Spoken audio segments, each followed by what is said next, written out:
Hi, my name is Jane Michelle Clark, and I am the Director of Business Development at Cloud Managed Networks. We're cloud experts and cybersecurity specialists, so it's really important that we stay on top of what's going on in cyberspace. In addition to all the courses that everyone in our business takes, we went out and researched the cybercrooks. Now you can hear what they have to say. That is, if you dare. It's not news to say that COVID-19 has impacted everyone's personal, social, and work lives. Nor will it surprise anyone to hear that some of the changes introduced will become permanent. For more than half of workers, some form of hybrid remote and in-office working will become the new norm. In other aspects of our lives, it's likely we will continue to do far more online than we ever did pre-pandemic.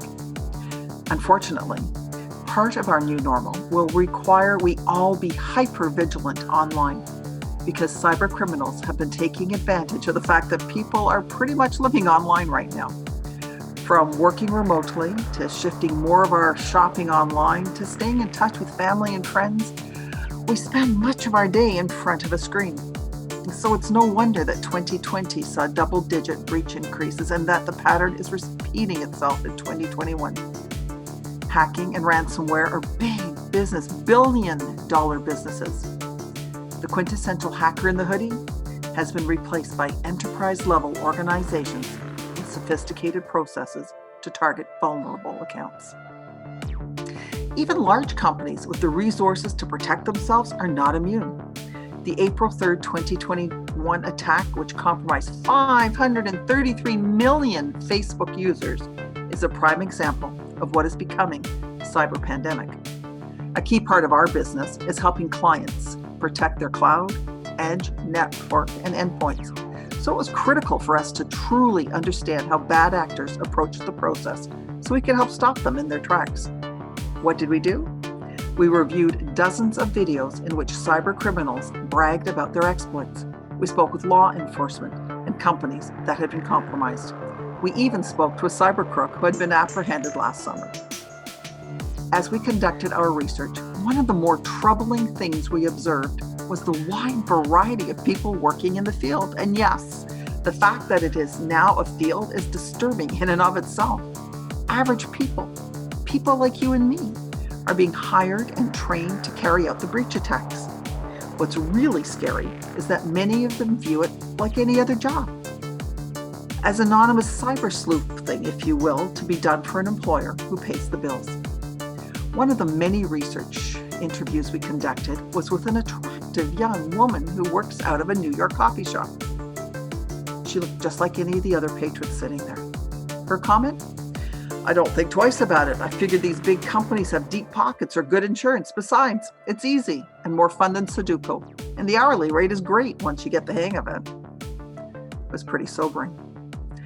An hour with her and 100 hours later overall, we had a sense of what's going on.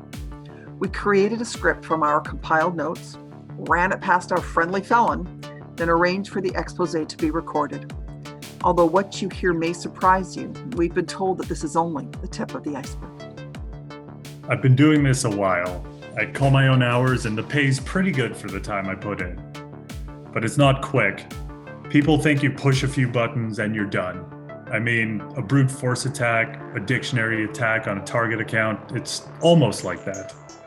You have a .txt file with thousands of password combinations. You can deploy them at an account all at once, like automatically. Things like Instabrute, it's Python programming language, makes it really easy. But you don't get paid as much for that. The real money's in deep phishing, spear phishing. I log in, get my brief, it has the code on it, and just go. It's a little harder, sometimes a lot harder if the company trains its people. But most of them don't, or other people forget, or they just get lazy after a while. To do it right takes time. You gotta do your homework. You gotta look things up about the company. You learn who works there. You go on Facebook, Twitter, Instagram, any place you could get to learn what you can. The most important is figuring out how the important people in the company write their notes and learning how the company email addresses are structured. From there, all you do is write notes that sound official, like they come from the company. We try to get people to click on something, they'll deliver the code from the brief. It could be easy. Then I wait. Sometimes the code sits there for a while, sometimes it gets found, sometimes it gets stopped, but when it deploys, I get paid. How much? Well, that depends on how much gets collected. I always gotta get a good cut though, so it's worth my time. What you just heard may not be new information for you, but hearing it in the words of the cybercriminals can be unsettling. From spear phishing to social engineering, the cyber crooks, system hackers, and all-around bad actors are wreaking IT havoc. It's the stuff of IT professionals' nightmares. We can help you stop these guys in their tracks, or at least make it a lot harder for them to truly impact you, your network, and team. We can also make it a lot harder for internal breaches to occur. We can also help ensure there's less likelihood of your organization getting hit, and that if, or maybe I should say when, you get breached, that you'll be back up and running very, very quickly, with virtually no downtime, data loss, or reputation destruction. Please give us a call. We'd love to help you sleep better at night.